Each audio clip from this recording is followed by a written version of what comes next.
Eu me chamo Victor Esbanjur e eu faço parte da monitoria dessa sessão. Gostaria de dar boas-vindas aos participantes, em especial aos professores que vão apresentar e se disponibilizaram a aceitar o convite. Vai ser gravado, e se alguém se opunhar à utilização desse material depois, eu peço que se pronuncie verbalmente antes do início da apresentação. Aí informa que não autoriza a divulgação desse material e a gente não vai divulgar. Aí, posteriormente, a gente vai fazer um corte na gravação e tudo bem. A gravação vai ser disponibilizada no YouTube depois. Sobre o controle da presença, estaremos preenchendo um formulário confirmando a presença dos participantes para depois emitir a certificação. Para aqueles que entraram no Meet com um nome diferente do que foi escrito, ou aqueles que não se inscreveram, então vão apresentar, eu peço que coloque o nome e o e-mail no chat para poder fazer esse controle. Agora, eu passo a palavra ao Rafael e peço que ele se apresente. Uma boa apresentação a todos e a todas. Obrigado, Vitor. Boa noite a todas as pessoas. Eu sou o Rafael, sou aqui da Universidade Federal de Pernambuco, né, do núcleo aqui do Prof. Filo aqui da Universidade de Pernambuco. Né? Gostaria de dar as boas-vindas, né, a esse terceiro encontro nacional do Prof. Filo, né, esse ano em Cuiabá, Mato Grosso, né, infelizmente nesse formato remoto, né, seria ótimo estar aí presente com vocês, mas esse ano ainda não foi possível, né, quem sabe nos próximos, tá? Então, vejam, essa é a nossa primeira sessão de comunicações, tá? Essa sessão ela tem por título Recursos Didáticos Específicos para o Ensino da Filosofia, Experimentos e Inovações, com ênfase em TDIC e Games. Né? Nós temos 4 apresentações, tá? As apresentações, então, retomando aqui, elas têm 20 minutos, e mais 10 minutos reservados para o debate. Né? Nós decidimos em fazer todas as apresentações, primeiramente, né? E reservamos ao final o tempo que nos restar para o debate. Né? Então, eu gostaria de começar aqui com a primeira apresentação, que é da Andresa Magda da Silva Dantas, da Universidade Estadual do Rio Grande do Norte.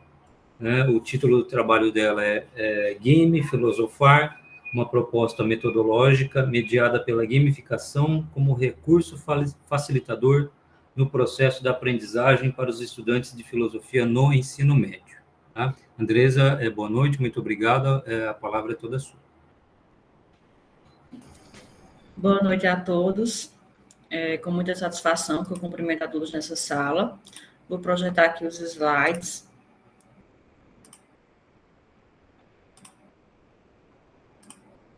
Quando já estiver aparecendo para vocês, se tiver como sinalizar, eu agradeço.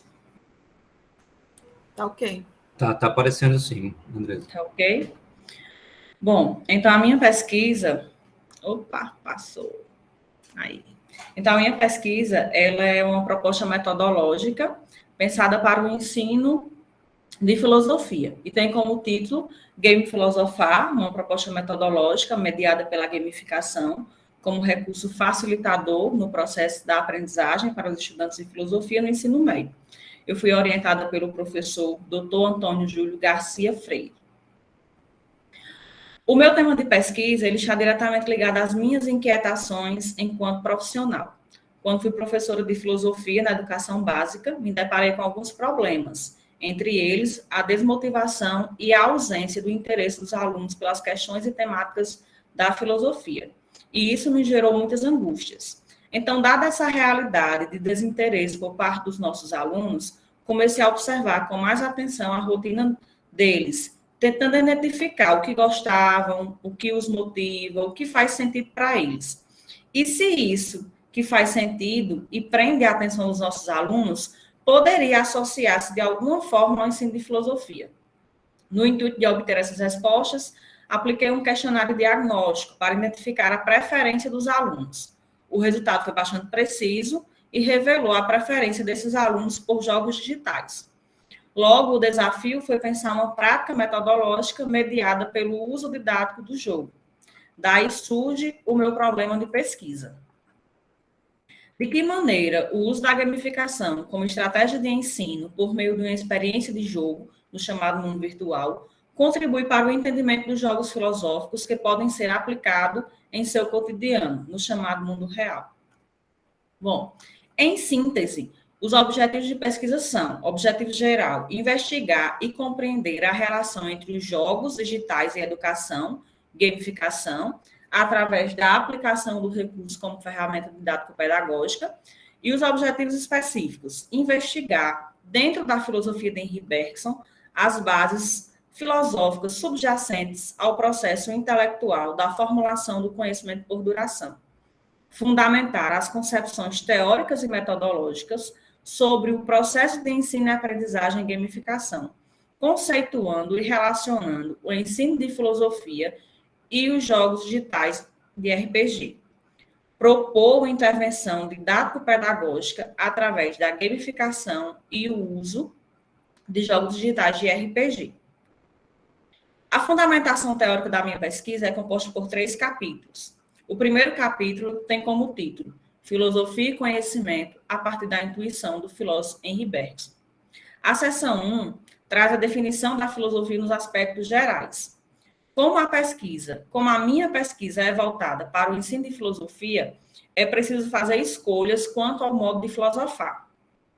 Precisa-se adotar esta ou aquela filosofia, escolher entre uma filosofia mais especulativa ou mais prática. Pois bem, essa escolha quanto ao modo de filosofar precisa estar articulada com a prática docente. Então, para contextualizar nossa escolha, partimos da questão inicial: o que é filosofia? É uma pergunta com muitas possibilidades de resposta. Poderíamos responder por meio de um conceito histórico, por meio de conceitos teóricos, ou até mesmo por um viés pessoal. Considerando o contexto histórico, a tradição filosófica nos apresenta diversas filosofias, e todas intrinsecamente relacionadas ao momento histórico a qual os filósofos estão inseridos. Então, a definição da filosofia vincula-se aos problemas epistemológicos, sociais e culturais de cada época. Diante da nossa realidade e dada a nossa problemática de pesquisa, precisamos pensar uma filosofia que se relacione ao cotidiano e à vida prática dos nossos estudantes. Por isso, na segunda sessão, tratei da ideia de filosofia desenvolvida pelo filósofo Henri Bergson. Os conceitos-chave da filosofia de Bergson são 3: duração, intuição e experiência. A duração é compreendida como um tempo contínuo que convida o sujeito a apropriar-se do conhecimento. A duração é um método de conhecimento natural, capaz de aprender a duração do real e captar a vida dentro dela. E a experiência é responsável por guiar esses conhecimentos. Então, a ideia de filosofia concebida por Bergson é resultado da intuição da duração e sua relação com a experiência vivida pelo indivíduo. A experiência é pensada por Bergson de 2 modos distintos, que resulta na teoria acerca da natureza do conhecimento, que é o tema da terceira sessão. A natureza do conhecimento em Bergson caracteriza-se de 2 tipos: a intuição, por meio da qual se pode captar o real, e a inteligência, capaz de efetuar sua análise. Portanto, a inteligência e a intuição se diferenciam pelas formas como apreende o mundo. A inteligência apreende de modo superficial, por meio de conceitos e abstrações, e a intuição apreende de modo realístico, por meio da apreensão na duração da realidade dos seres. A forma como Bergson discutiu a natureza do conhecimento nos levou a pensar sobre que tipo de conhecimento estamos produzindo. Por essa razão, consideramos importante analisar o percurso histórico, metodológico do ensino de filosofia no Brasil. No segundo capítulo, intitulado O Ensino de Filosofia e a Natureza do Jogo, tratamos inicialmente desta abordagem histórica metodológica no ensino de filosofia. A primeira seção aborda o ensino de filosofia por meio do seu contexto histórico e das suas diferentes abordagens. A inclusão da filosofia no ensino médio, como disciplina obrigatória, sempre esteve entre idas e vindas, e talvez por isso tenha causado discussões acerca das formas e possibilidades pelas quais o ensino deve acontecer. Nesse sentido, os documentos oficiais brasileiros apresentam 3 propostas de abordagem a serem utilizadas na prática docente. São elas: a abordagem histórica, na qual sua prática didática é pautada na história da filosofia, a abordagem temática, que tem sua prática didática centrada nos temas filosóficos, e a abordagem problemática, que trata de dar sentido às questões trazidas pelos alunos, problematizando os temas de interesse dos mesmos, sem desprezar a história e sem desprezar os temas da filosofia. Portanto, para que haja um diálogo entre o método de apreensão dos conhecimentos filosóficos e a prática do ensino de filosofia, optamos por trabalhar com a abordagem problemática.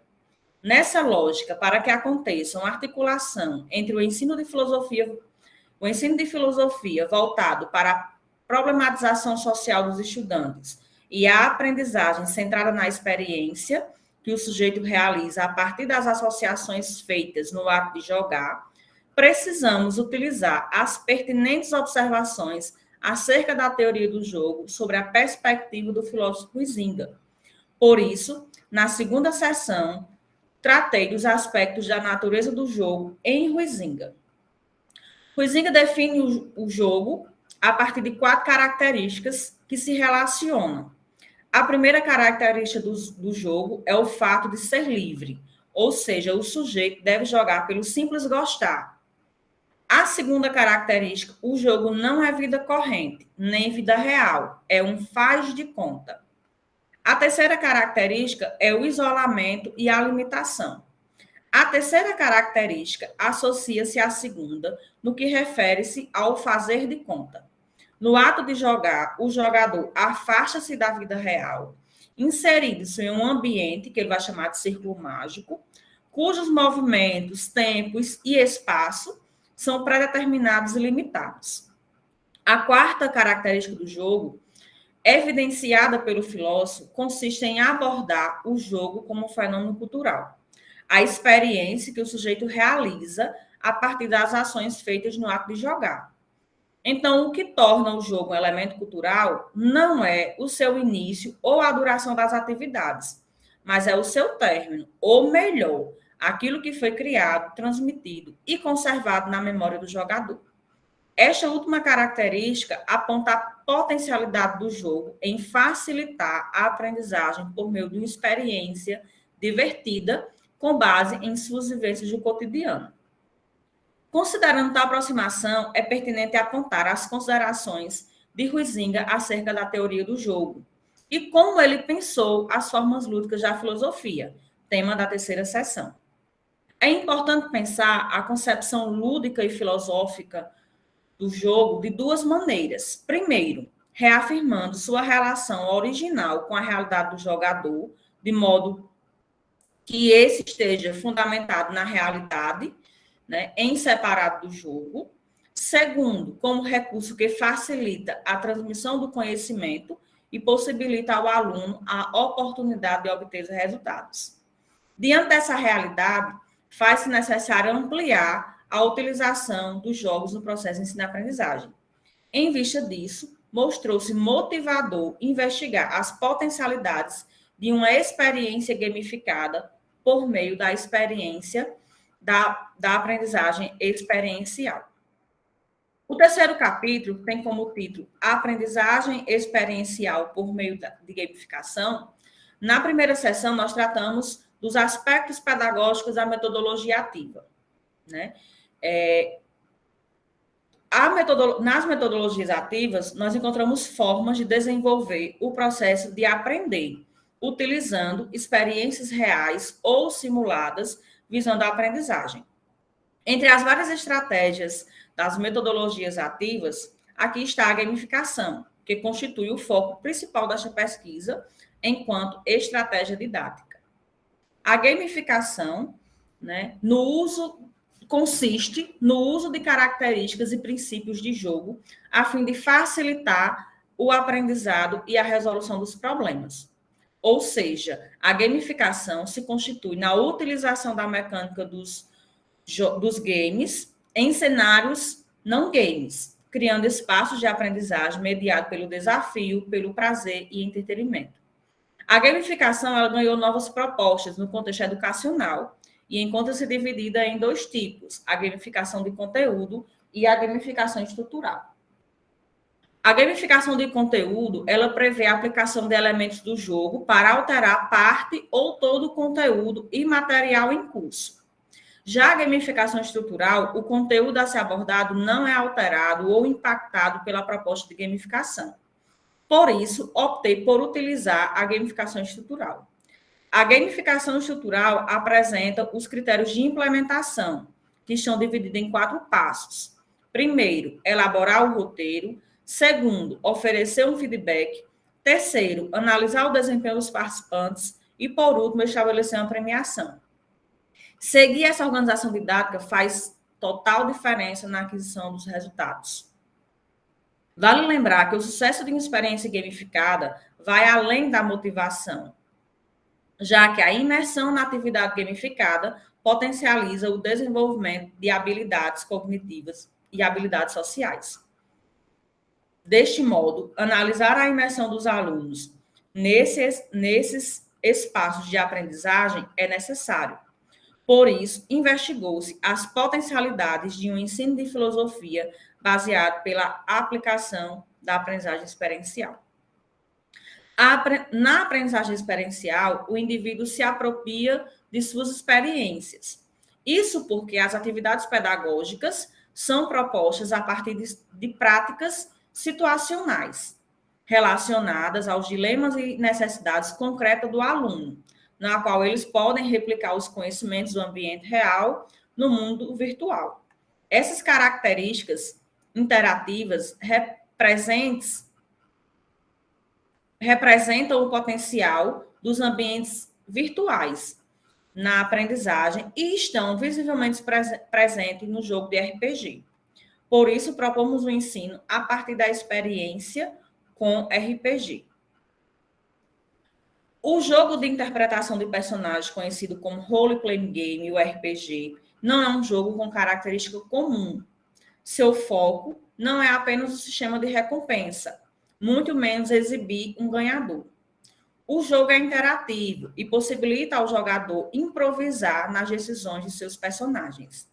Isso permite ao professor inserir conteúdos em suas narrativas, permitindo que o aluno jogador seja livre para tomar suas próprias decisões. Essas escolhas vão mudando o roteiro e, no final do jogo, cada personagem poderá chegar a resultados diferentes. Resultado esse que é consequência das escolhas realizadas pelo jogador durante a partida. Para tanto, a intenção central dessa escolha é o diálogo entre o mundo digital e o mundo real, a qual comumente chamamos de vida cotidiana. De acordo com o problema e os objetivos que norteiam a investigação, a pesquisa é exploratória, com abordagem qualitativa, e o método estudo de caso. A pesquisa foi proposta para a Escola Técnica de Saúde de Cajazeiras, a ETESC, com alunos da 2ª série do ensino médio. Com relação aos protocolos de dados, sugeri um questionário estruturado, no qual as perguntas do questionário correspondem a 4 categorias de análise: engajamento, performance, social e aprendizagem. Para a tabulação dos dados, sugiro a utilização do programa Iramutec.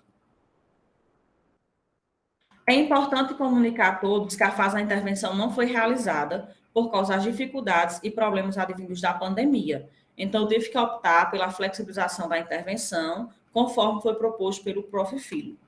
Dessa forma que apresento o planejamento da minha proposta de intervenção, que foi organizada em 2 fases. A primeira fase foi dividida em 3 etapas: a divulgação do projeto para a comunidade escolar, a organização da documentação, aquela fase do comitê de ética, e a realização do questionário diagnóstico, a qual eu já citei. Então, essa primeira fase ela foi realizada. A segunda fase Ela também está organizada em 3 etapas, porém não foi realizada, em virtude da pandemia. Então, a etapa 1, a realização dos encontros.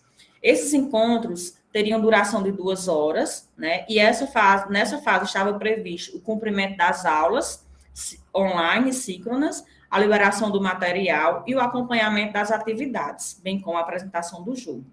A segunda etapa seria a aplicação da oficina, jogando e filosofando. Então, nessa etapa, nós trabalharíamos com o jogo escolhido, que foi o Life is Trust. A oficina foi pensada para acontecer de modo assíncrono e concomitante aos encontros. E a terceira etapa é a culminância do projeto, né? Nessa etapa, o questionário estruturado deve ser aplicado, cuja finalidade é coletar as informações do resultado da gamificação. Portanto, com a não execução da proposta de intervenção, não há resultados empíricos para expor, né, e discutir. Desse modo, o que foi apresentado enquanto proposta de intervenção possui muita utilidade, principalmente enquanto produto técnico a ser usado, né, como sequência didática. Através dessa pesquisa, concluí que, do ponto de vista teórico, a mesma apresenta respaldo adequado para atingir os objetivos e resolver a problemática em questão. Portanto, o conceito de intuição proposto por Bergson nos possibilitou pensar a dinâmica dos conhecimentos filosóficos e o ensino de filosofia, que observe a relevância do mundo real e prático no modo de fazer e pensar este ensino, envolvendo filosoficamente o cotidiano da realidade dos alunos com os conteúdos estudados nessa disciplina. Nesse sentido, o método intuitivo de Bergson se apresentou como conceito-chave na compreensão de uma prática filosófica fundamentada na contemplaridade entre intuição e inteligência para a compreensão da vida. Constatamos, pois, que existe sim uma consonância em relação ao desdobramento conceitual entre o modelo de conhecimento pela duração, que se dá por meio da intuição, e o conhecimento mediado pela utilização de games, uma vez que o jogo, propriamente falando, ocorre inicialmente, né, intuitivamente, para só secundariamente ser processado pelo jogador, o que acaba por provocar os conhecimentos e vivências almejados para o ensino de filosofia. Bom, aqui tem as principais referências, né, utilizadas no meu trabalho. Eu gostaria de agradecer a oportunidade de apresentar minha pesquisa. Aproveito para agradecer o Prof. Filo e, em especial, ao meu campus Caicó. Muito obrigada.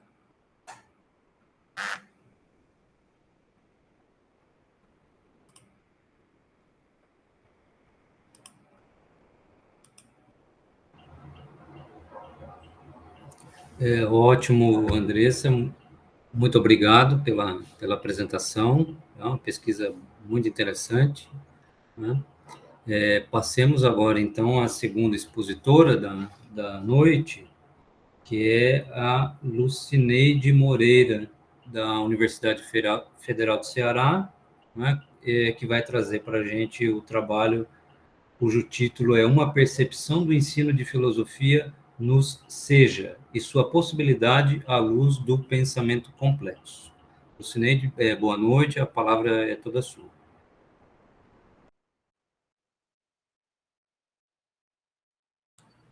Boa noite a todos. Cumprimento aí o professor Rafael, representando aqui o Prof. Filo, e já agradecendo a oportunidade de estar participando. Participei do primeiro, que foi aqui no Ceará, né? E agora, mais uma vez, tendo o prazer de estar nesse momento. E boa noite a todos os outros participantes, os outros colegas, né? E os demais organizadores que estão aqui na sala. Tá bom?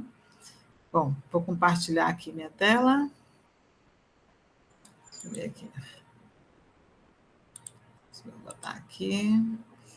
A gente viu antes ali, vi com o Vitor, que era melhor a tela inteira, né? Então, vou colocar aqui.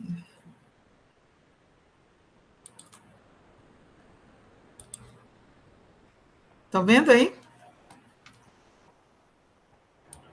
Por enquanto, não, Lucineide. Não? Não. Deixa eu ver aqui. Aqui eu compartilhar.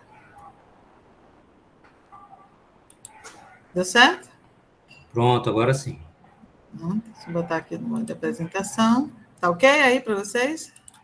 Tá ótimo. Isso mesmo. Pronto. Tá bom. Bom, o título do meu trabalho, uma percepção do ensino de filosofia nos SEJAs e suas possibilidades à luz do pensamento complexo. Né? Esse trabalho foi um dos capítulos da minha dissertação. Eu tive o prazer de fazer parte da primeira turma, 2017, aqui do Ceará, né?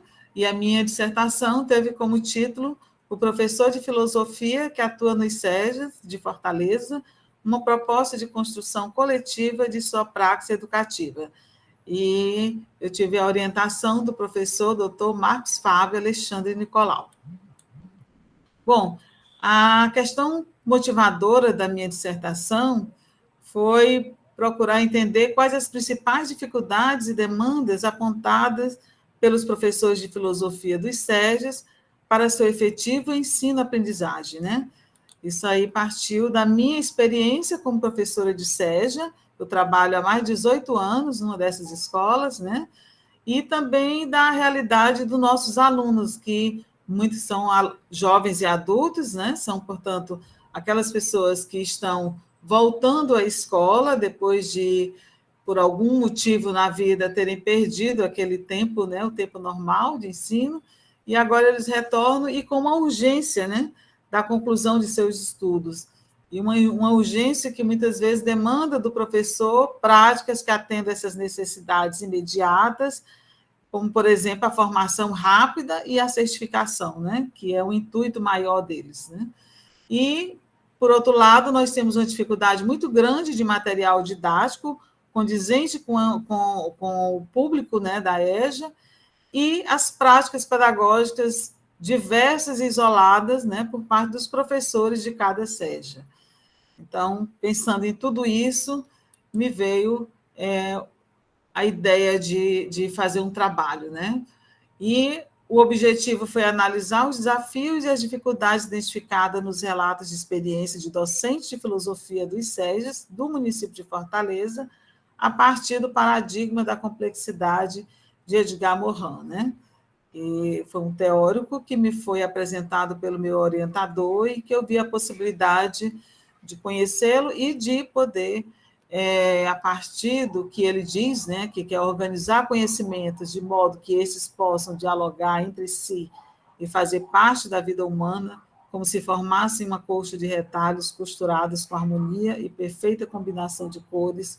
Então, a gente tentou costurar todas essas informações que a gente foi colhendo aí com o grupo focal, né, que foi a partir disso.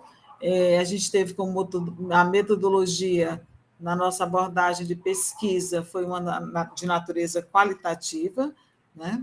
A gente utilizou aí para captação e análise de dados a pesquisação, né? Utilizamos também o uso do questionário, objetivando caracterizar os participantes da pesquisa, que foram professores de filosofia que atuam nos SEJAs de Fortaleza. Nós temos 9 SEJAs aqui em Fortaleza, cada SEJA tem 2 professores de filosofia lotado. Infelizmente, a gente não conseguiu captar um número maior devido à dificuldade de encontrar, porque exigia realmente encontros presenciais, e a maioria dos professores tem uma carga horária muito extensa. Então, nós trabalhamos com um número de 3 participantes e realizamos aí 6 encontros, né? E usamos a técnica do grupo focal, certo? Nosso referencial foi, né, o Edgar Morin, e tomando como base a sua obra A Cabeça Bem Feita, Repensar a Reforma, Reformar o Pensamento, e além dele, claro, né, a gente também teve outras referências, como Petraglia, Freire, Serletti, de Pierro, Thiollet, né?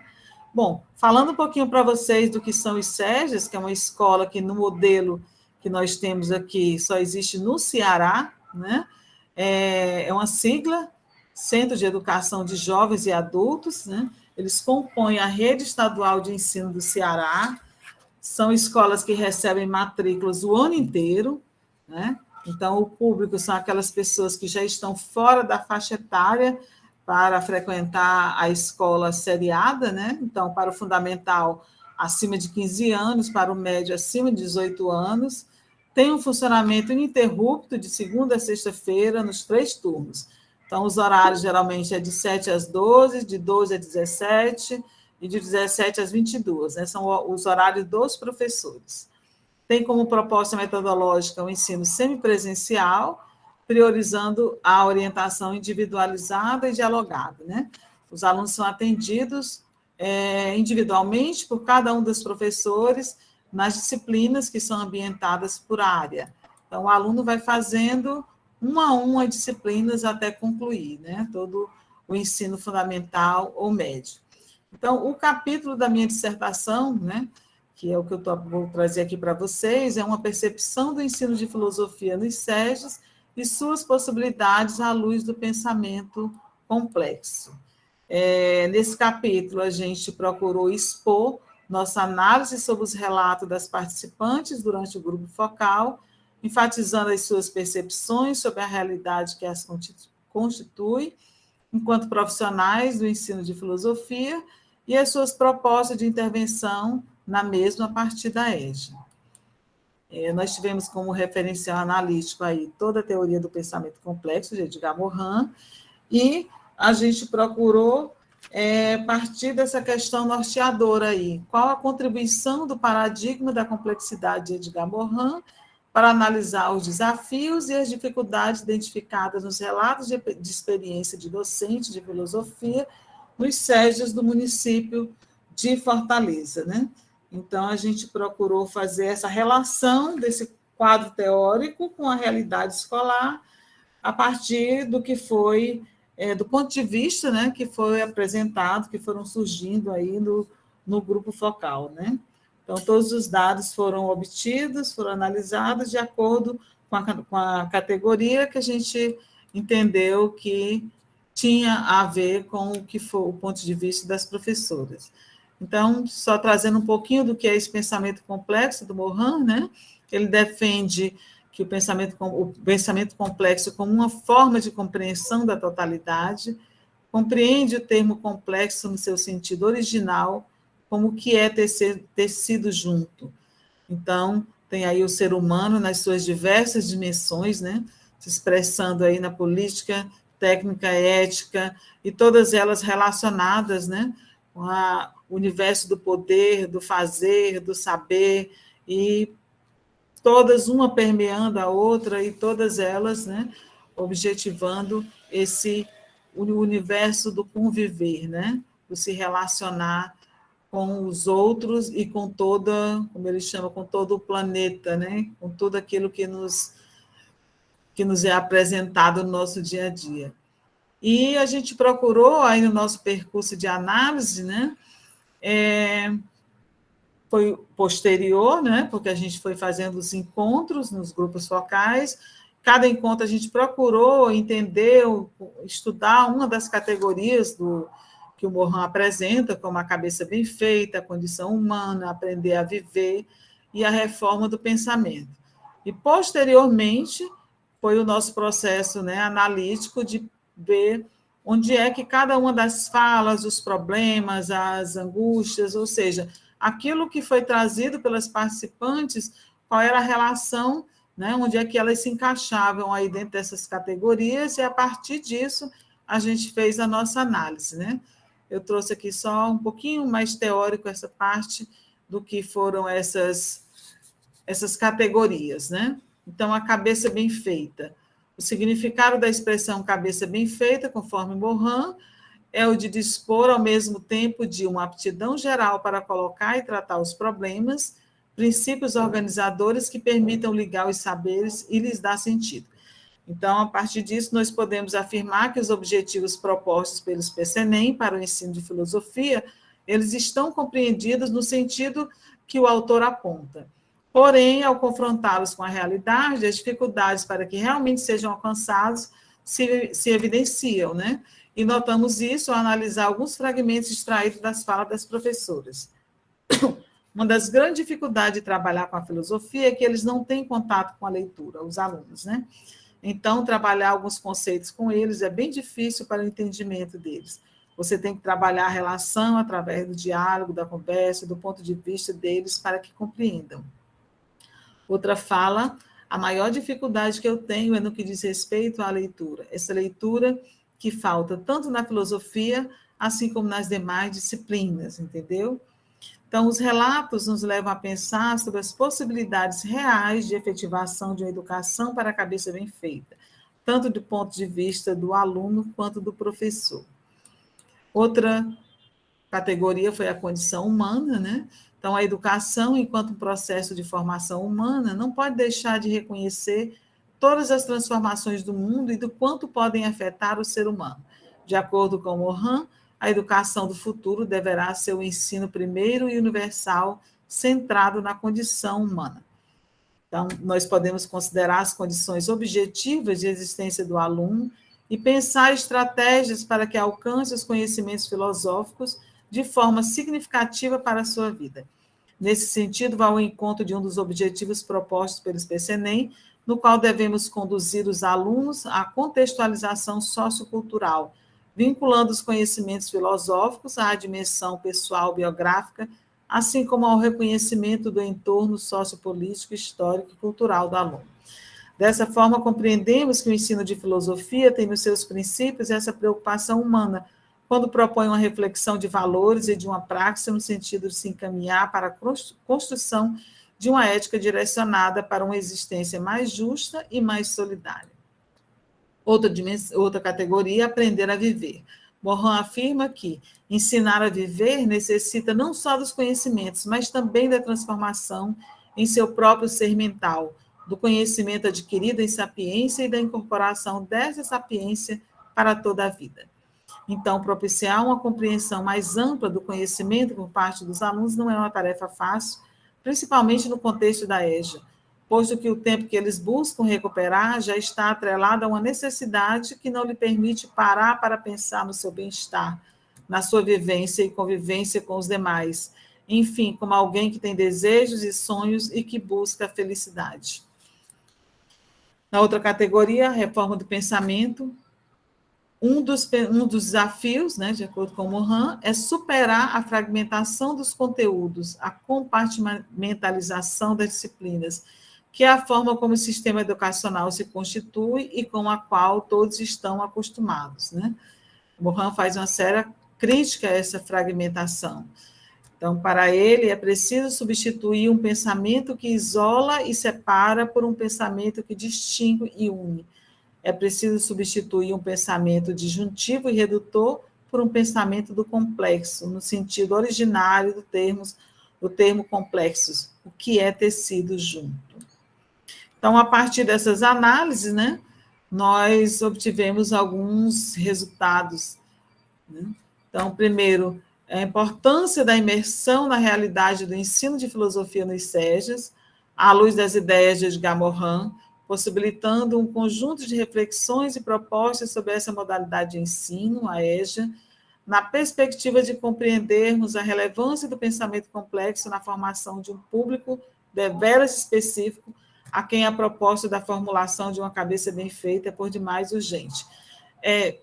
Isso aqui foi apenas um dos caminhos, né, que a gente procurou trabalhar a filosofia na EJA, né, que é a partir das ideias de Edgar Morin, né? Uma das possibilidades, não quer dizer que seja o caminho, né? Mas uma possibilidade de trabalho.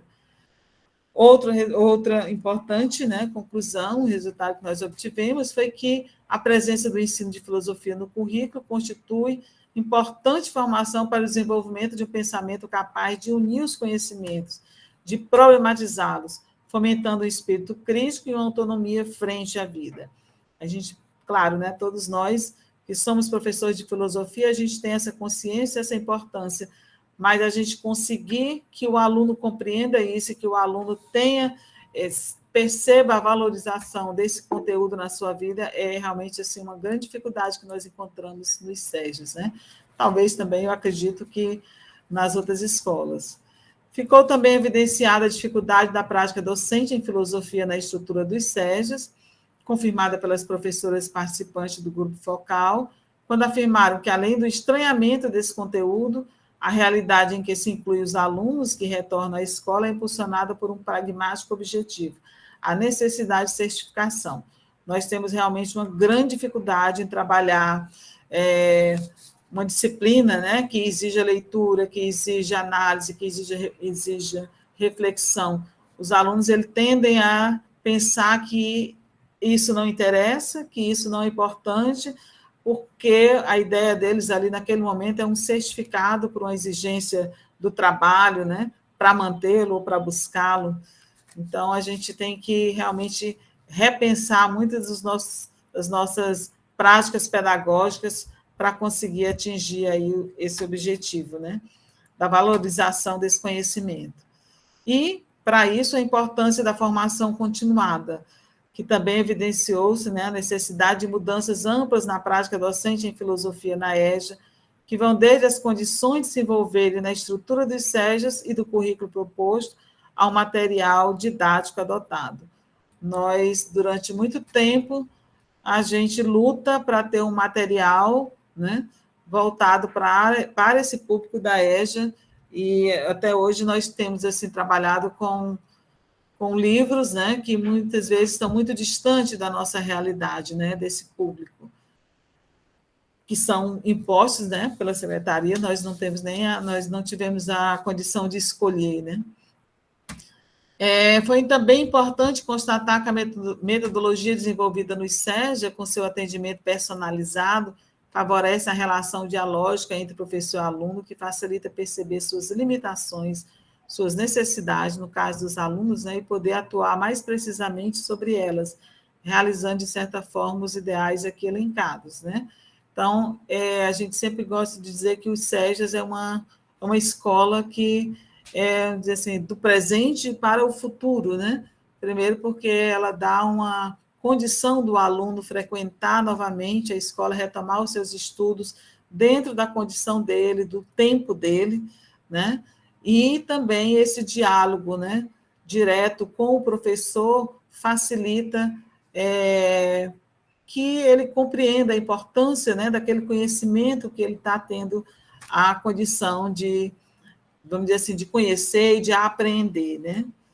E os encontros também protagonizados pelas docentes foi um espaço onde podemos trocar experiências, compartilhar dificuldades, angústias, dúvidas e relatar nossos sucessos, possibilitando sua replicação e aperfeiçoamento. Enfim, todas as participantes foram unânimes em externar como foi produtiva a realização do grupo, despertando para a necessidade de criação de mais espaços nesse sentido no sistema escolar da EJA. Para a gente foi um espaço muito importante, porque normalmente cada uma trabalha no seu SEJA, como não tem assim, um material específico, cada um trabalha do seu jeito, cada um busca um caminho, então poder compartilhar esses caminhos, essas experiências, foi bastante enriquecedor para todas nós, né? E a gente considera que foi um trabalho de muita importância e de relevância no cenário da EJA, no cenário da filosofia que trabalha, né, com a EJA. Então, a gente anseia que nossas problematizações possam suscitar outras, reacendendo a esperança ao apresentar um novo horizonte de possibilidades, né, um outro caminho, mais um, como é da teoria do pensamento complexo de Morin, que nosso trabalho deixe claro a necessidade da mudança, da ampliação de nossa visão e ações pedagógicas, que devem considerar os inúmeros fios que as tecem, e que não esqueçamos que a realidade na qual todos estão inseridos deve ser tecida junto. Então, esse foi o meu trabalho. Muito obrigada pela oportunidade.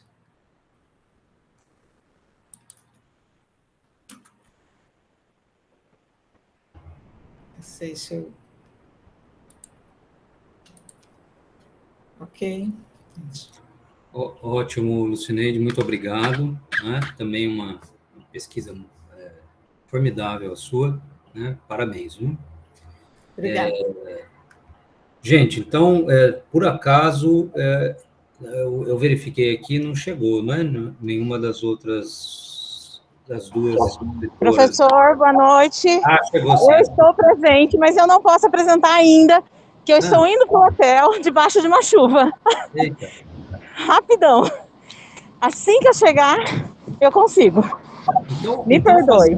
Não, tudo bem. Então, façamos o seguinte, vamos fazer uma rodada de questões aqui para as meninas, e assim que a gente encerrar essa rodada de questões, a Sandra vai ter a oportunidade de fazer a exposição dela. Pode ser assim? Pode sim. Pode. Legal. Eu vi que teve alguém que levantou a mão aqui, acho que foi Eduardo. Você queria perguntar alguma coisa, Eduardo? Até saiu, ó. Gente, tá aberto para algum comentário, alguma pergunta? Vamos lá.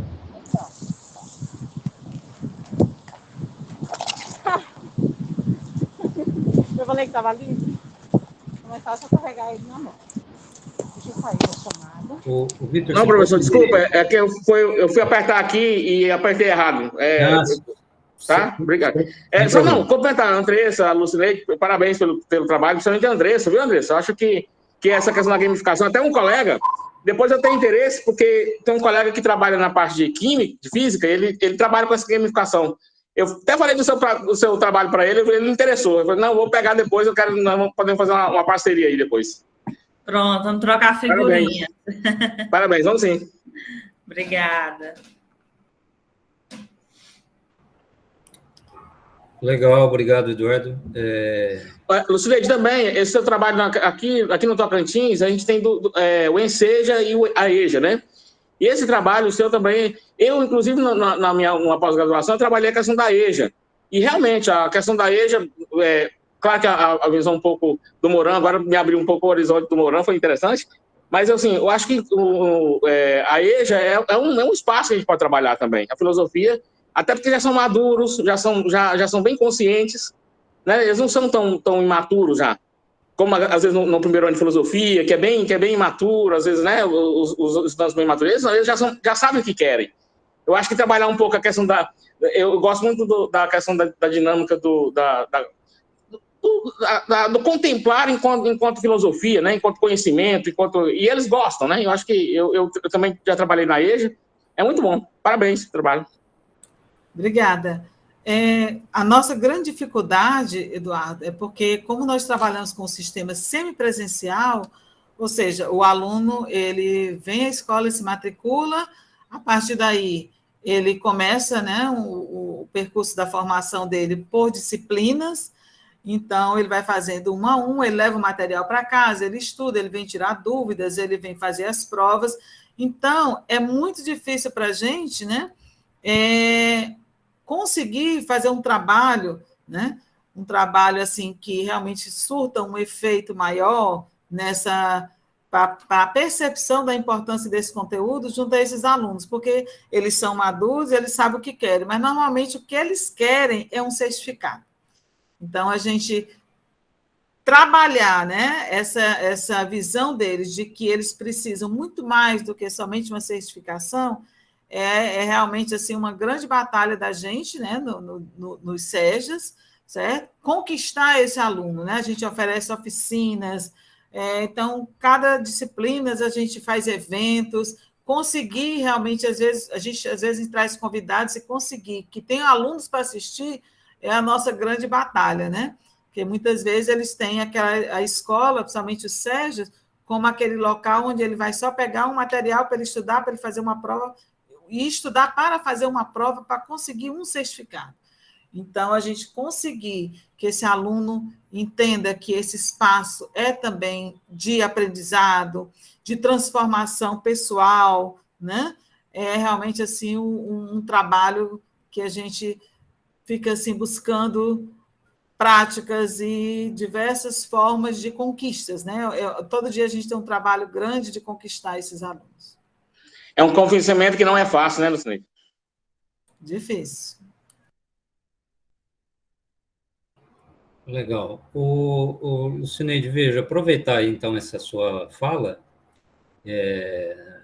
dessa dificuldade, né, de fazer com que os alunos eles se envolvam, né, diretamente com a filosofia, né, e levando em consideração um pouco a questão do pensamento complexo, né, do Morin, que identifica diversos aspectos da vida, né, como fazendo parte do próprio pensamento e da ação,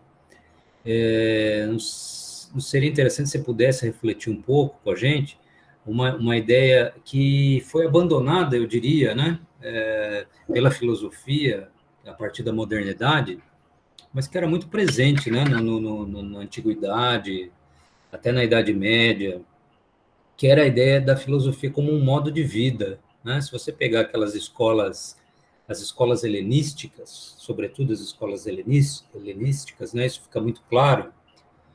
O indivíduo que procurava a escola, né? Ele, antes de aprender a doutrina propriamente, né? Ele se dobrava a uma espécie de estilo de vida destinado àquela doutrina, e aí fazendo os exercícios, né, eles chamavam de exercícios espirituais, né, fazendo esses exercícios, se adaptando ao modelo de vida que aquelas escolas ofereciam, é que eles podiam se apropriar da própria doutrina filosófica, né? Talvez esteja faltando um pouco disso, né, na nossa filosofia, que se tornou extremamente acadêmica, né, ligada muito à questão do conhecimento e tal. O que você acha disso? Você podia comentar um pouquinho? Sim, eu agradeço muito a oportunidade do Prof. Filo, porque eu acho que ele recuperou um pouco isso, né? Eu acho que trouxe vamos dizer assim, a academia mais para o chão da realidade, porque normalmente fica muito distante, né? Entendeu? Eu acho que o Prof. Filo, ele oportunizou isso, a gente trabalhar esse contexto filosófico inserido na realidade. A Andresa falou de mundo virtual e mundo real, eu falo, né? O mundo acadêmico e o mundo real, né? Certo? Parece assim mundos completamente diferentes, certo? E a gente, com o Prof. Filho, eu acho que trouxe isso, essa proximidade, né? E o aluno, quando ele chega à escola, ele tem essa compreensão de que a filosofia é um conhecimento muito distante, muito difícil, né? Para além da compreensão dele. Ou então, uma outra compreensão é que conhecimento filosófico é filosofia de vida, é aquilo que eu escolhi para mim. Então, tem essas duas visões, e aí aquilo que eu escolho pode ser qualquer coisa, tudo está valendo, tudo está certo. Inclusive, quando a gente procura trabalhar a questão da análise, da reflexão, né, a partir de um autor, de um texto, e pede uma opinião, eles acham que qualquer coisa que eles responderem está certo. É a minha opinião, né? Não era para, né? Então, assim, não tem essa dimensão realmente da análise, da reflexão, né?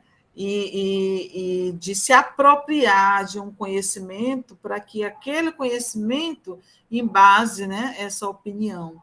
Então, eu acho assim que o Prof. Filo ele traz essa responsabilidade, né, para nós, professores que estamos na ativa, né, na escola, com esse público, né, a gente está aprofundando os nossos conhecimentos e a gente está nos oportunizando, né, colocar isso em prática. Então, eu acho que sim, professor, falta realmente esse trabalho. Na academia, eu me lembro que uma vez eu fui no projeto, fui fazer um projeto, né, do acadêmico aqui, da filosofia no acadêmico, e o professor disse que não interessava, né? Eu ia discutir exatamente a prática do professor de filosofia e eu vi que aquilo não interessava para a academia, né? Então, a gente fica perguntando, poxa, então, que filosofia é essa, né, que está se trabalhando? Que mundo é esse que está muito distante da realidade, cuja prática do professor não interessa, cuja realidade que se trabalha, né, a realidade dos alunos, que é o nosso, vamos dizer assim, é o nosso referencial, né, social, né, uma sala de aula, ali a gente tem diversos mundos, né, para se compreender, e a filosofia ela tem essa função, né, entendeu? E aí, se isso não interessa, a gente fica realmente pensando assim que é preciso rever, né, o conhecimento filosófico, né, na sua prática. Professor Rafael, e interessante nessa fala que o senhor falou, que o senhor comentou, e também dá para trabalhar com isso que a Lucineide trabalha, hoje a implementação do projeto de vida nas escolas no novo ensino médio, quer dizer, o trabalhar enquanto projeto de vida, não, de repente a filosofia pode, e nós, enquanto professor de filosofia, podemos nos apropriar disso, por quê? Porque para não cair em mãos erradas. Eu sempre tenho muito medo de uma aula de projeto de vida cair em mãos erradas. E apenas por uma questão de trabalho, de às vezes, ganhar o mundo enquanto vida, ser feliz na vida e tudo, né? Ganhar dinheiro, ganhar coisa, e o processo de vida mesmo, né? Então, talvez assim, nós, professores de filosofia, temos que pensar um pouco nesse sentido e as oportunidades que nós tivemos nesse novo ensino médio de nos empenharmos em tudo que nós conseguimos ver filosofia, vamos colocar a filosofia lá. Se nós perdermos, se é que nós vamos perder aulas de filosofia, nós podemos ganhar nos itinerários, nós podemos ganhar em outra coisa. Temos que ganhar isso, temos que conquistar isso. Em vez de estar reclamando, né? Eu acho que... E o projeto de vida, no novo ensino médio, é prato cheio para a filosofia, gente. Eu acho que temos que começar a pensar isso, até abrir discussões para isso. Né, professor? Obrigado, Lucineide, pela resposta. Eduardo, perfeito, muito boa, né, sua observação. De fato, né, pensando aqui comigo também, depois sua fala, né, essa ideia de projeto de vida estaria exatamente, casaria perfeitamente, né, com uma intervenção dos professores, né, de filosofia, para não deixar que ela... Porque o modo como ela foi pensada, de fato, né, ela está inserida no contexto aqui que nós vivemos do neoliberalismo, né, que tem por base a famosa teoria do capital humano, né, do Schutz, né, que transformaria a própria vida, né, nossa própria vida biológica num vetor de capitalização, né, aquelas ideias de empreendedorismo, de vencer na vida, etc. e tal. Perfeito, muito boa a sua observação. O Iva, é isso, Iva? Quer fazer uma contribuição, Iva? Uma boa noite a todos e a Saudações, todas. Vanilson. Grande Eduardo, tudo bom, amigo? Né? Boa noite, meu nome é Keti, que entrei agora por causa que a internet não estava funcionando.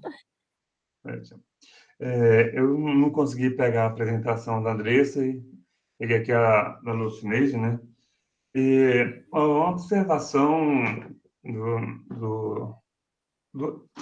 da questão da filosofia no EJA, que me intriga, né? Não só no EJA, na educação em geral. Faz parte um pouco do meu projeto de pesquisa, que o professor também relatou a questão dessa produção de subjetividade, desse empreendedor de si mesmo, né? Hoje, a nossa educação ela é instrumentalizada, né? O EJA, de forma muito específica, é isso, né? A preocupação do EJA, talvez não de quem idealizou, mas de quem está, não é com a educação, mas é com um diploma, com uma certificação, né? Hoje, a educação nossa, né, de forma geral, a preocupação não é com a educação, é de produzir subjetividades que interessam hoje ao mercado, que ele que dita, né, as diretrizes da educação. E uma preocupação, quando você falou da metodologia do EJA, né, que eu já sabia que acontecia assim, mas agora, com a filosofia, me incomoda muito, né? E eu fico como pensar, como os professores aí de filosofia do EJA, como pensar uma educação que está matizada para o individualismo, né? Hoje a nossa cultura é profundamente individualista.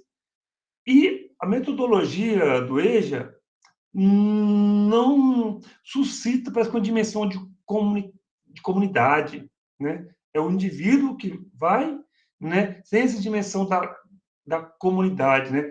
E isso, de uma certa forma, hoje, está muito alinhado com o pensamento da educação de criar subjetividades individualistas, né?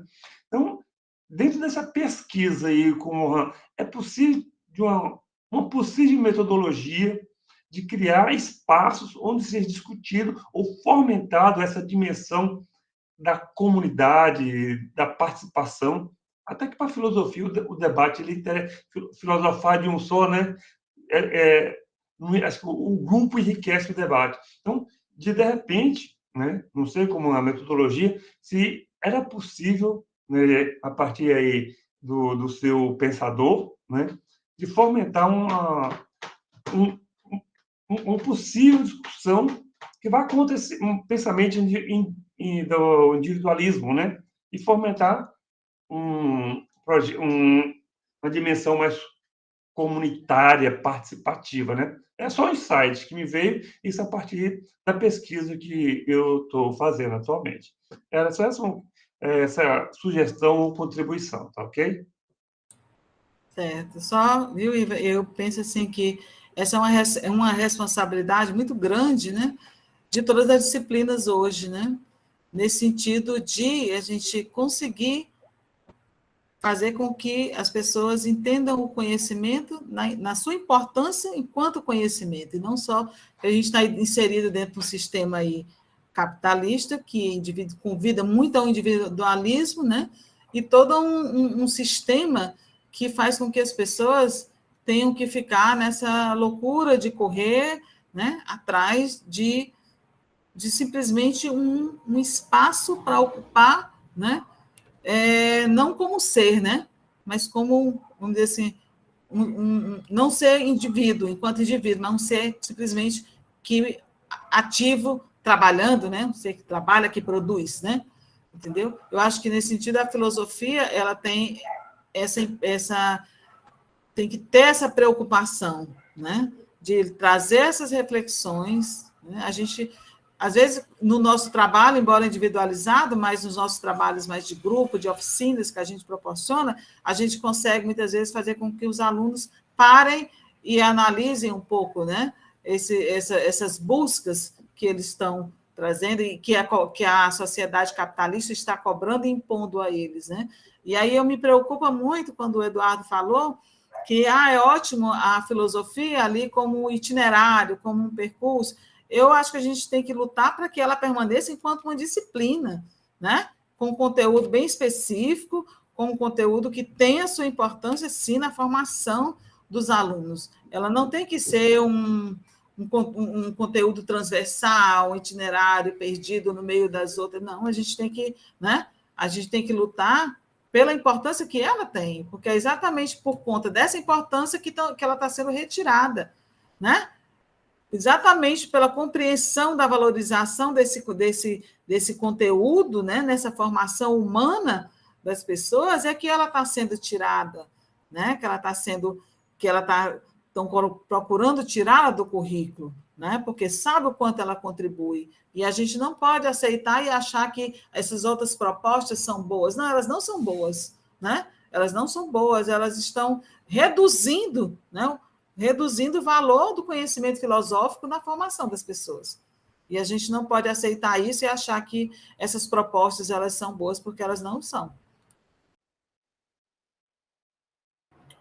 Ótimo, também concordo, viu, Lucineide? Vamos, então, à terceira apresentação. A Sandra, você está a postos? Conseguiu aí? Tá. Oi, boa noite. Consegui. Tá ótimo. Então, vejam, a gente vai para a terceira apresentação da Sandra Regiane Rodrigues Pereira, da Federal do Mato Grosso do Sul. Né? O título do trabalho dela é Trabalho e Filosofia do Trabalho, um projeto para pensar o futuro do jovem no ensino médio. Sandra, boa noite. Você tem 20 minutos, tá, para a sua apresentação. Assim que der 15 minutos aqui, eu levanto essa mãozinha aqui do Google Meet, né, para sinalizar que está próximo do final, tá? A palavra é sua. Boa noite, tudo bem?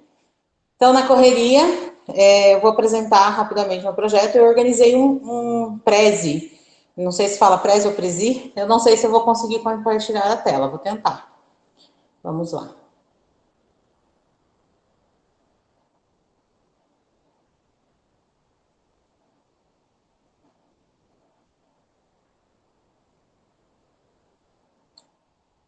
Eu acho que não vai.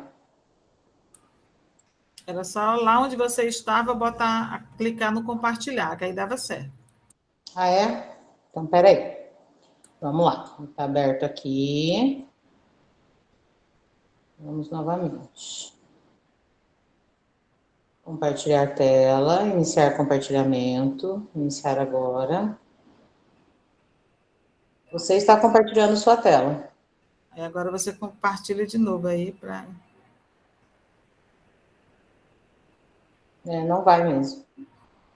Eu vou enviar o link. Ô, Sandra, Oi. você tem que estar com a sua projeção aberta já no seu computador, e aí você consegue... Ah, já está aberta? Uhum. Ela está. Vai, experimenta, então, não sei.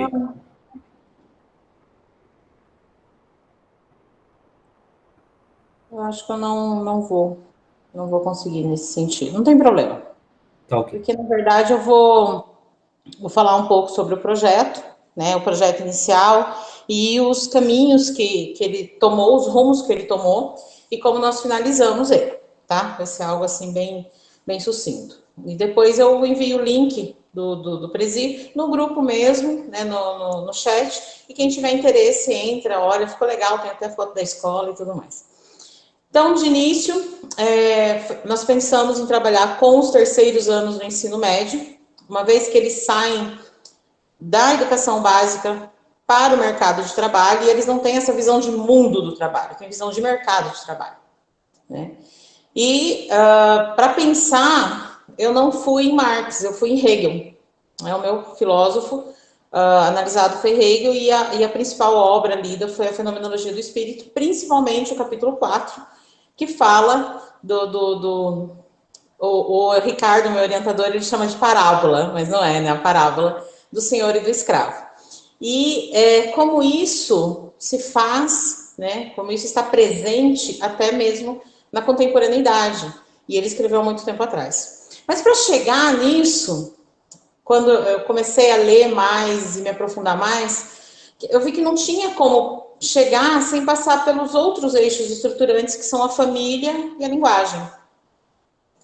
Então, quando Hegel fala da questão da família, da posse, né, do permanecer, e como a família, a gente, né, fala a gente, todo mundo, que se aprende pelo amor. Então, é na escola que vem esse conceito de eticidade, né, do outro, de entender o outro, de ver o outro. Porque isso na família, muitas vezes não, ele não vê o diferente. A família, ela abrange o igual, né? Porque é uma extensão. Os filhos são uma extensão dos pais, né? Inclusive, com os defeitos e as qualidades que nós temos, a gente projeta isso neles. E isso é permeado pela linguagem, né? Então, é na escola que o estudante vai entender o outro, ou pelo menos é o papel, né, que a gente tenta fazer de entender o outro. E daí já vem a questão do conceito de conteúdo, de ter que trabalhar, né, não só em filosofia, mas num todo, né?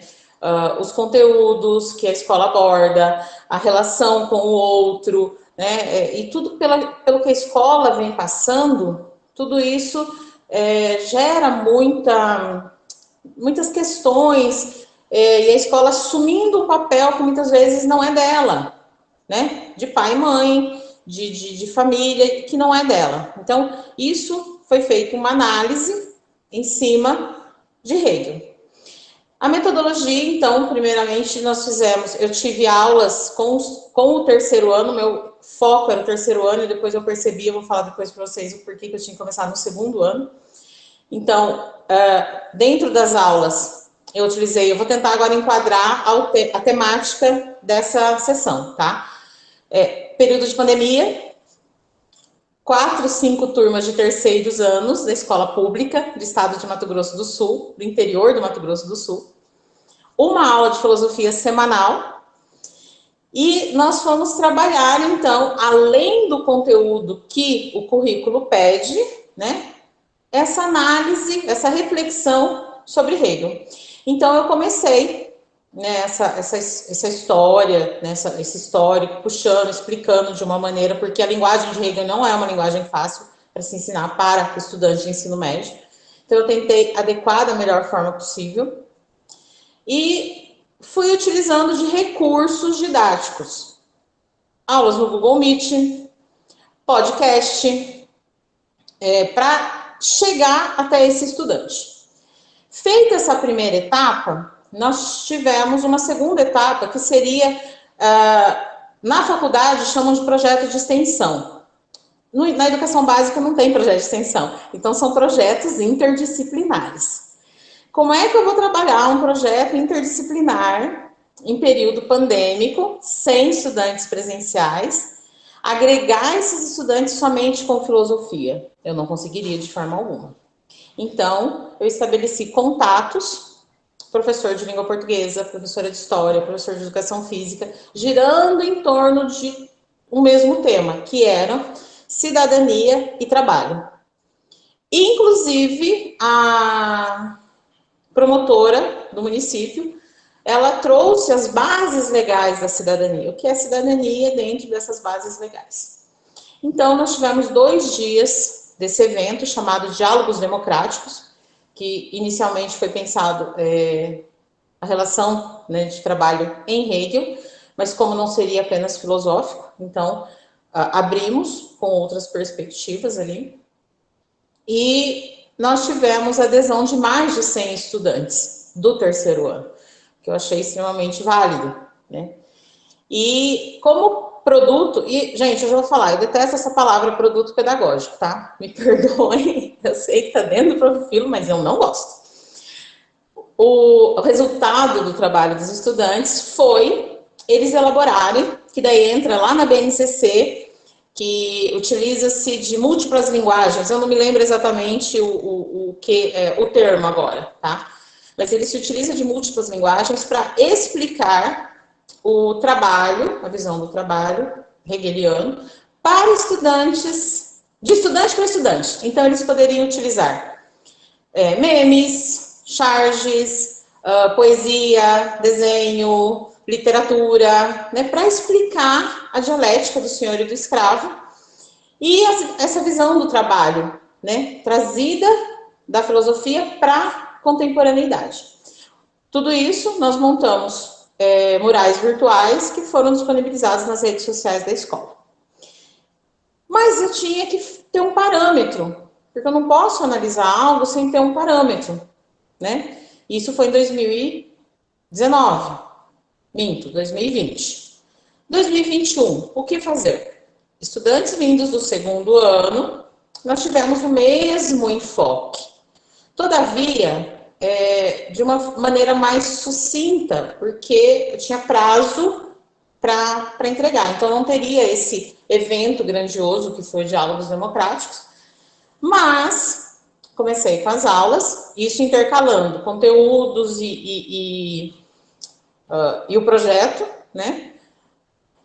E também com podcast, e uma professora já mestre em filosofia trouxe o pensar o trabalho em Hesíodo.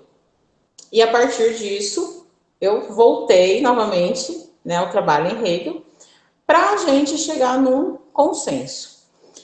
Num consenso não, numa análise final.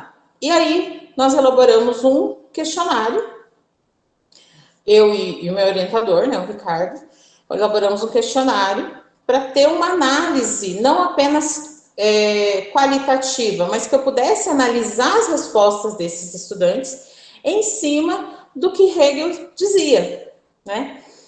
E os pontos negativos, né, que eu visualizei nisso. Penso que o meu enfoque deveria ter sido alunos do segundo para o terceiro ano, que eu teria um parâmetro melhor do tanto que eles amadureceram filosoficamente, né, dentro dessa, não apenas estudantes do terceiro ano. E os pontos positivos. Eu vejo a filosofia como essa possibilidade de pensarmos diferente, né, de valorizar isso. E isso ficou muito claro quando eu agreguei pessoas ao projeto, pessoas de diversas áreas, porque eles trouxeram a visão deles e eu, em cima disso, utilizei, né, trazendo para a filosofia, fazendo essa reflexão, fazendo esses links, né, conseguindo linkar tudo que eles traziam para a filosofia. Que no início eu tinha visto como um ponto negativo, porque eu não tinha conseguido falar especificamente de Hegel, porque tinha diversas áreas e tudo mais. E isso depois eu vi o quanto é grandioso, porque até mesmo Hegel fala, a partir do momento que eu quero aniquilar o outro, né, abocanhar o outro, eu não o vejo. Eu quero ver apenas o meu, né? Eu quero me ver ali. E isso não existe. Eu preciso enxergar o outro. Isso é alteridade. E outra análise que a gente fez, né, que o termo que usa-se muito, principalmente no alemão, é o Bildung, né? E nós não temos um termo brasileiro contemporâneo ou mesmo estrangeiro contemporâneo que substitua essa palavra. E essa educação da Bildung não existe. Principalmente na nossa realidade. Né? Essa educação integral, essa educação que vai... Desculpa, deu uma travada? Voltou? Perfeito. Então, essa educação que vai desenvolver o ser integralmente. Né? E isso, na nossa realidade, não há. Então, eu tive até que fazer uma observação na dissertação acerca disso, que não há uma palavra que substitua a Bildung em nosso contexto. Acho que é isso. Ótimo, Sandra. Muito obrigado, tá, pela sua apresentação. Parabéns pelo projeto.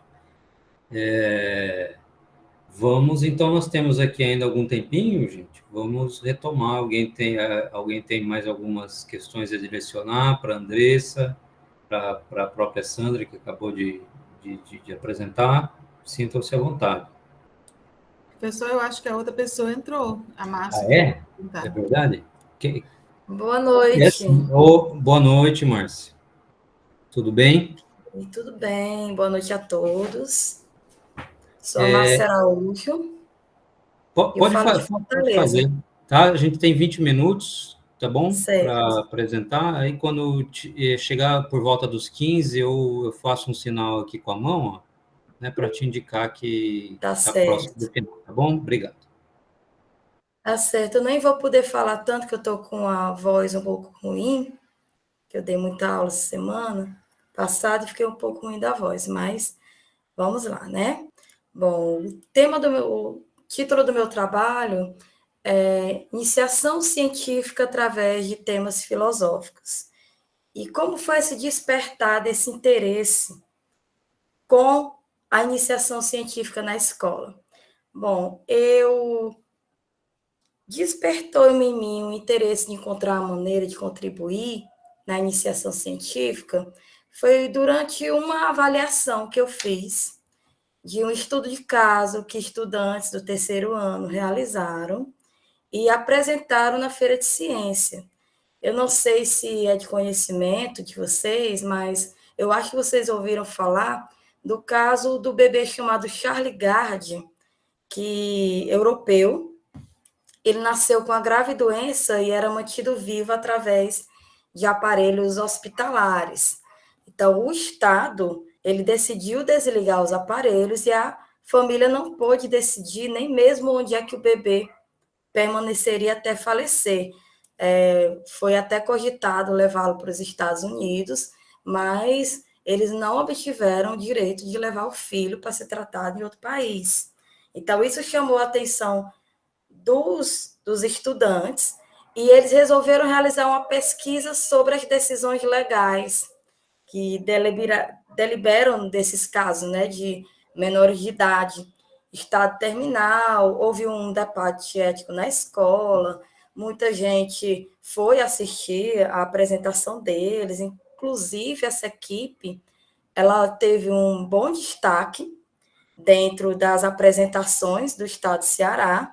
E a gente tem aqui no Ceará um evento chamado Ceará Científico, onde são escolhidos os melhores trabalhos para ser apresentados em grandes feiras, onde várias escolas se encontram. Então, eu percebi uma possibilidade de entrar com a filosofia nesse debate ético, porque eu observei no banner dele que havia algo escrito que me chamou a atenção. O assunto foi pensado e discutido.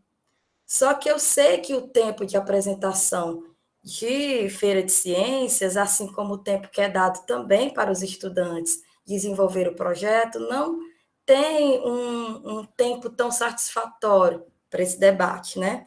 Na época, nem se tinha tanto esse hábito de redes sociais, de WhatsApp, e eles acabavam fazendo esse debate lá na escola mesmo. Então, eu vi a possibilidade de estender essa conversa, esse pensar sobre o assunto em vários trabalhos que eu vi depois na lista que, nossa, tanto tema filosófico que veio esse ano para a feira, sobre liberdade, sobre feminismo, sobre violência. Então, é uma maneira de eu levar para dentro da sala de aula e estender um pouco esse debate.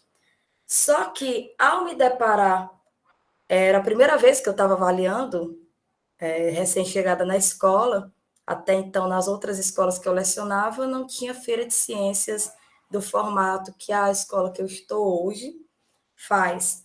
Só que quando eu percebi que aquele trabalho tão bem fundamentado, tão bem pensado, não era uma regra no evento, era sim uma grata surpresa, que foi um grupo de alunos que conseguiu fazer um bom trabalho.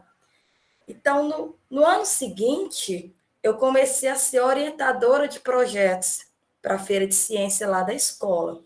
Então, que veio o susto, né, de que eu teria grande dificuldade de orientar os alunos, porque eles não sabiam fazer um recorte. Para vocês terem ideia, teve um aluno que chegou para mim e disse: professora, eu quero que a senhora seja minha orientadora, mas eu quero fazer um trabalho sobre a depressão na América Latina.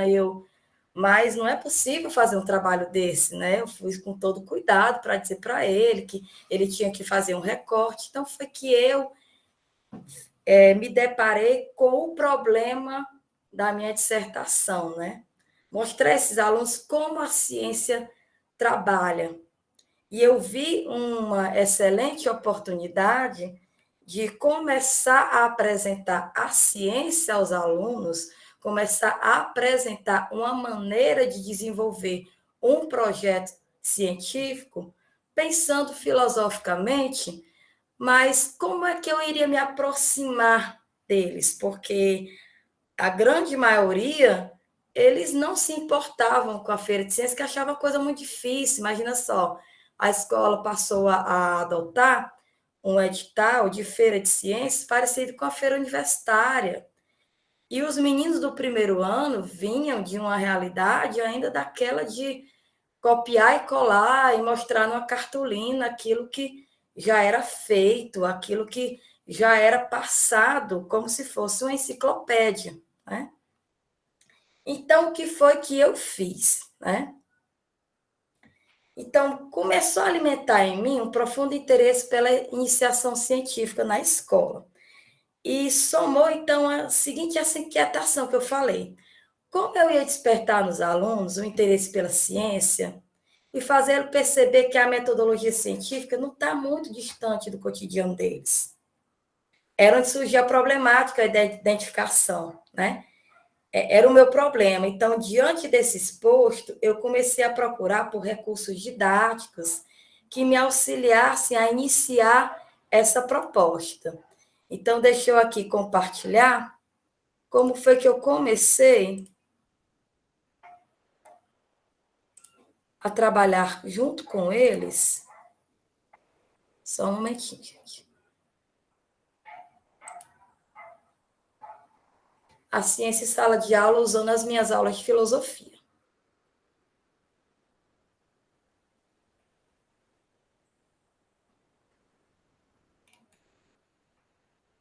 Está aparecendo aí para vocês? Está. Certo, vou tirar. Sim.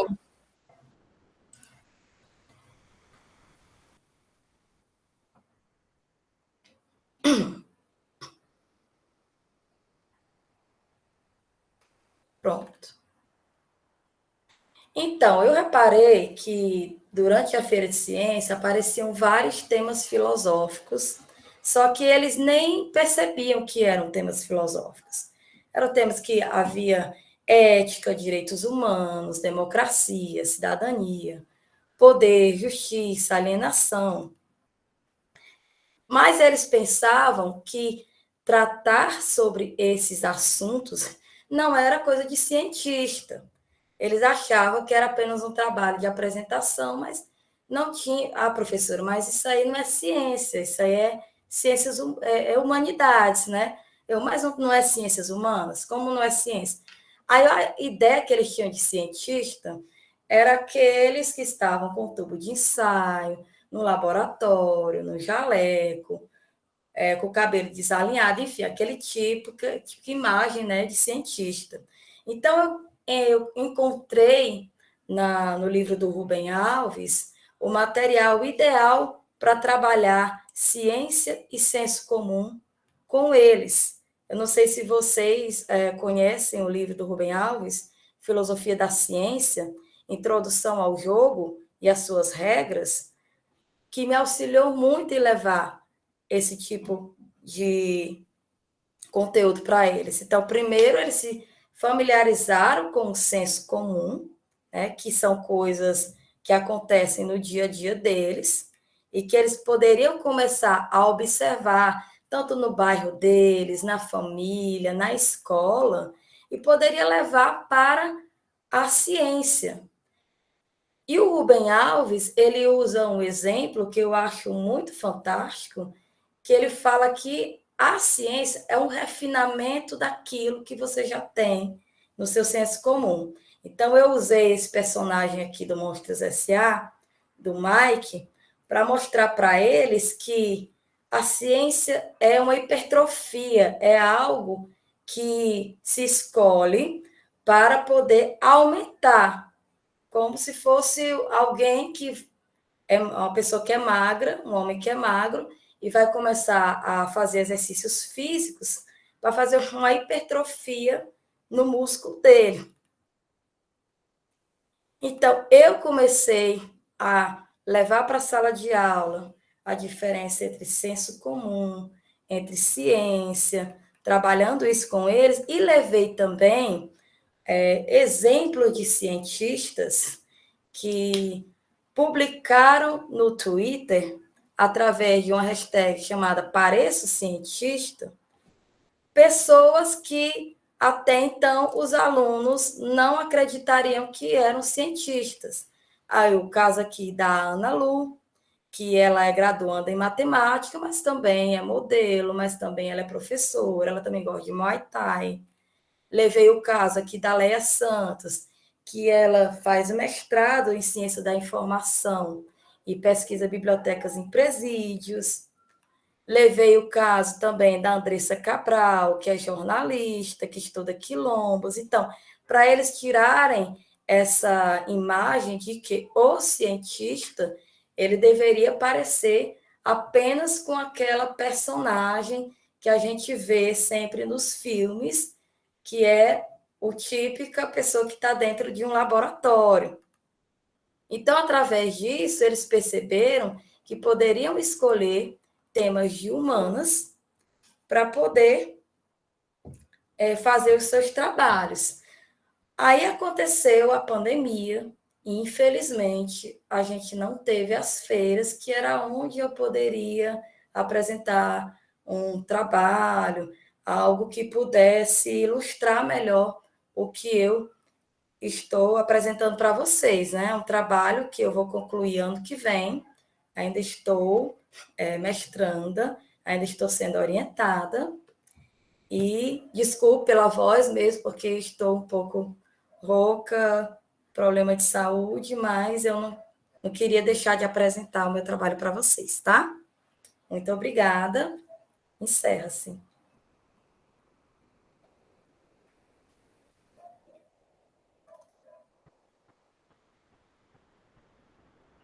Ok? Ok, Márcia, muito obrigado, viu? Parabéns pelo trabalho, muito interessante, realmente, né? Obrigada. Gostei bastante. Você poderia, por gentileza, retirar a apresentação para Sim, a tela aqui? pronto. Bom, a gente tem, então, ainda algum tempo, pessoal, né? Meia hora aí, para continuar os debates. Tá? Acho que a Cat levantou a mão. Você gostaria de fazer alguma contribuição? Na verdade, assim, é a primeira vez que eu estou participando. Já participei de um seminário de itinerário formativo antes da pandemia. Eu fui uma das pessoas a contribuir na minha cidade, Mogi das Cruzes, que eles queriam que tivesse no itinerário formativo. E uma das coisas que eu contribuí, que eu achava que tinha que ter o direito constitucional, direito civil, né? Porque eu acho que os adolescentes, sabendo os direitos deles, né?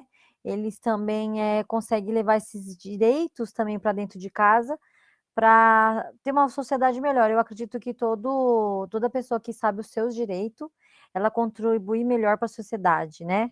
E ela aparece, né? Eu só queria fazer um adendo aí com a Márcia. Gostei muito do seu trabalho, parabéns, tá? Obrigada. E falar para você que eu falei com os meus alunos esses dias, eu dei um trabalho sobre, você está falando do direito do menino, né? De viver, sobre filosofia bioética, tá? Eu expliquei para ele, tá? Então é muito interessante a bioética. Eu abordei sobre isso, né? Sobre a eutanásia, né? Por que a bioética filosófica, né? Porque no Brasil não temos esse direito. Aí eu expliquei o porquê. Então eu fiz esse trabalhinho de clonagem, o transplante, né? Então o aborto, né? Independente da religião ou se a pessoa gosta ou não, né? Eu acredito que o aborto ele é um direito, mas o porquê que não é legal abortar, porque fere o corpo da mulher e tal, né? Não que a pessoa não possa fazer, né? Mas que a gente teria que fazer que nem no Brasil. No Brasil só pode ser feito de duas maneiras, ou quando a gestação tem uma má formação, né? Ou no sentido de estupro, né? Aí eu estava explicando para eles, então, assim, é legal isso que você abordou, que a bioética filosófica fala. Por que foi criada a bioética filosófica? Por causa do direito, né? Direitos que nós temos que ter, né? Então, o tema que eu escolhi hoje, a gente já emendando, né? Eu falei, assim, o espelho, né? A filosofia espelho na educação, né? E eu abordo Nietzsche, né? Mas por quê? Porque hoje em dia tem muito essa coisa de dúvida, né? Dos alunos e tem a depressão, né? Então aí eu quis mostrar para eles que se olhando no espelho, o que ele vê se olhando no espelho, né? Então, eu acredito que incorporando a filosofia, para eles entenderem melhor, né? Se olhando no espelho, né? Porque a filosofia é pensar, né? Igual a professora, acho que a Lucineide, né? Estava falando aí no começo, aí também estava falando eu também escutei um pouquinho você falando. Morin, Edgar Morin. Isso. Então, eu acho que tudo isso, a filosofia, você falou que tirar a filosofia não é interessante. Aí eu vou abordar uma outra coisa, né? Eu tô fazendo várias pautas assim, mas só para vocês verem que eu peguei um pouquinho de cada uma, né? Na pandemia, eu dei um trabalho para os alunos sobre quem que inventou o método? O método não é o antídoto. Quem foi que inventou? Foi um filósofo. Por isso que a medicina até hoje tem aquele símbolo da cobrinha, né? Foi um filósofo, né? Que ele inventou que ele descobriu que a cobra que picava servia como antídoto para o próprio veneno. É o Hipócrates, né? Que tem os 10 mandamentos ali da medicina. Quem faz medicina tem que, né? Tem aqueles 10 mandamentos, né? Que fala de Hipócrates, né? Então, assim, o que eu falo da filosofia, de olhando no espelho, é porque eu bato nessa tecla que se nós formos buscar a filosofia desde o início, tudo que nós aprendemos hoje em dia é o espelho da filosofia, tá?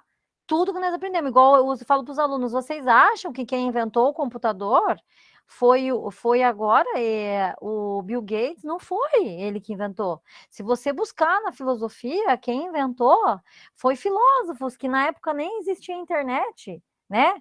E eles faziam, começando por Pitágoras, né, que inventou a matemática, porque se você for ver a computação, ela é feita de algarismo, né, matemáticos, né? Então, olhando no espelho, o que eu falo é sobre esse assunto de que se a gente buscar a filosofia, olhar para ela, ela vai dar o reflexo o quê? O reflexo da gente, do conhecimento, né? E aí onde entra Nietzsche, né? Eu gosto de Nietzsche porque ele fala, eu não sei se eu falo certo, porque cada pessoa fala de uma maneira, porque é um nome alemão, né? De falar que é Nietzsche, eu falo Nietzsche, que eu acho que é o mais fácil de falar, mas assim, porque eu gosto dele, porque ele não é totalmente positivo, ele é negativo, e nessa negatividade a gente consegue encontrar o outro lado do ser humano, né? É isso, né? Eu sou um pouco tímida, assim, de falar. Eu tô aprendendo agora, assim, com vocês, que eu sou nova, mas, assim, e eu gosto bastante de participar, porque eu aprendo também um pouquinho com cada um de vocês, né? Então é isso, só isso mesmo. E eu acho que um rapaz está levantando a mão. Ok, Cat, obrigado, viu? Iva gostaria também, né, de falar? Diga lá.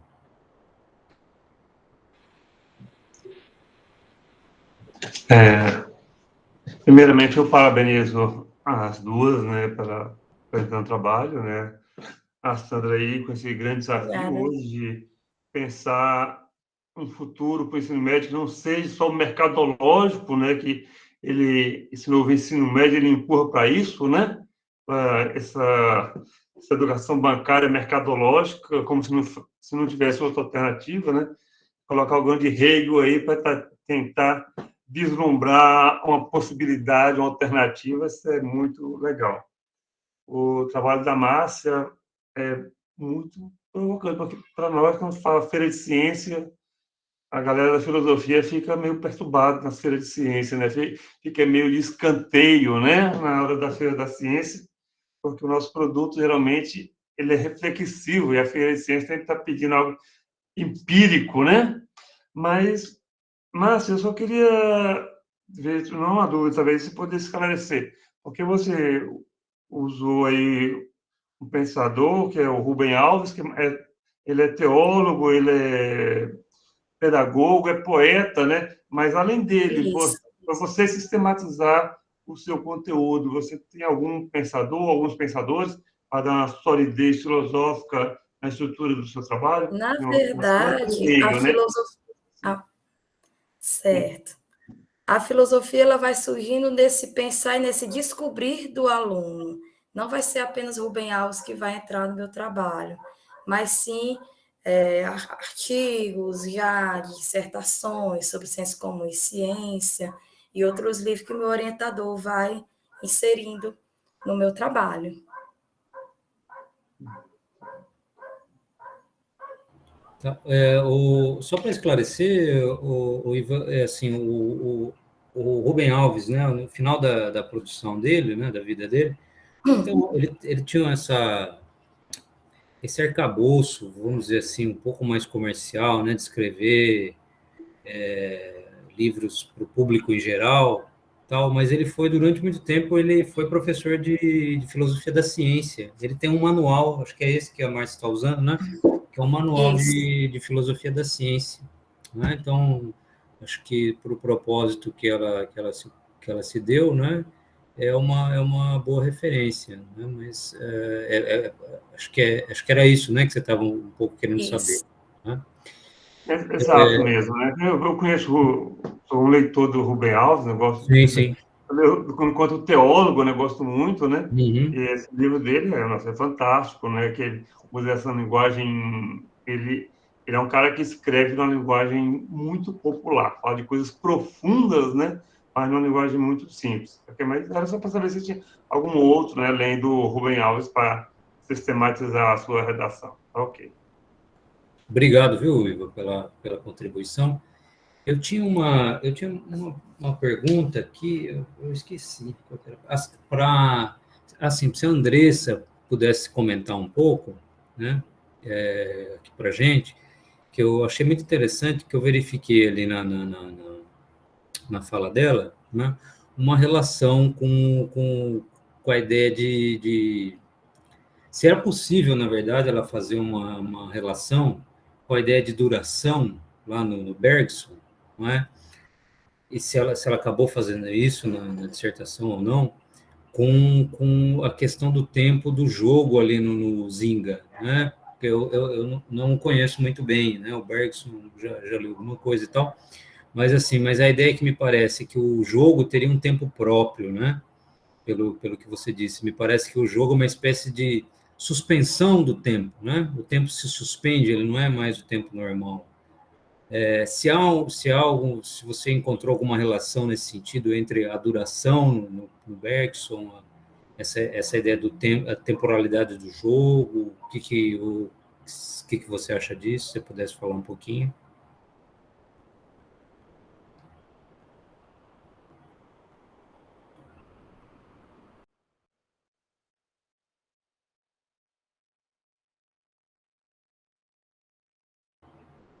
Bom, gente, acho que ela não ouviu. Gente, mais alguém gostaria de contribuir? Professor, Oi. eu esqueci não. Pois Como não. a professora está sem voz, eu estou Uhum. sem tempo, eu estou com outro computador e meu trabalho está lá. Eu gostaria de apresentar, mas por isso que eu não expus aqui para vocês, tá bom? Desculpa, tá? Tá bem. Ok. Gente, podemos encerrar, então? A Sandra Podemos. disponibilizou aqui, né, Sandra, que você havia Sim, dito. até assim, se você permitir, é claro, eu vou tentar compartilhar a tela novamente, para eu estava tentando, acho que agora, pelo menos para ter uma visão de todo o que eu havia montado para apresentar. Rapidinho. E a filosofia da ciência, até Hegel tem um livro, né? Fala sobre a filosofia da ciência, que pode te ajudar bastante, Márcia. Ficou meio ruim o áudio, mas você podia repetir só o nome do... Do doutor Hegel. Hegel. Ah, certo. Obrigada.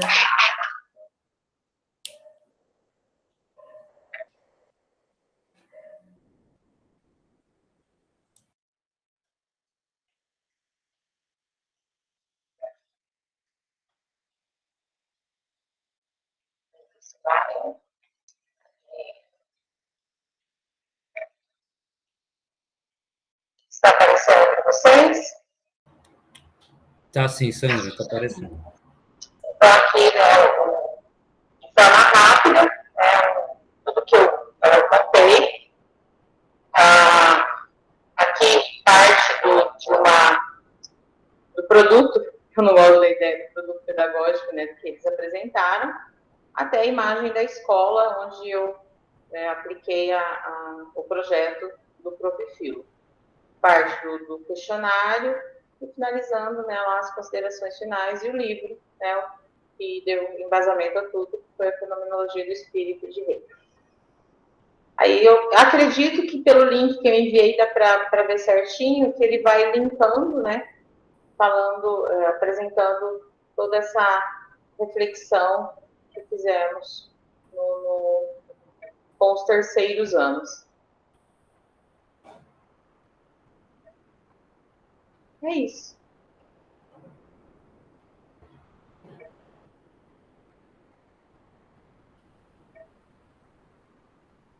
Ótimo, então. Gente, então, eu gostaria de agradecer as expositoras, né? Parabéns a todas pelas pesquisas, pelo trabalho desenvolvido. Quero agradecer também aí o pessoal que contribuiu no debate, os ouvintes. Agradecer novamente a organização aqui do evento, tá? E é isso. Então, uma boa noite a todos. Até mais hoje. Obrigada. Boa noite a todos e a todas. Obrigada. Até a próxima. Obrigada, até a próxima. Boa noite, pessoal. Até a próxima.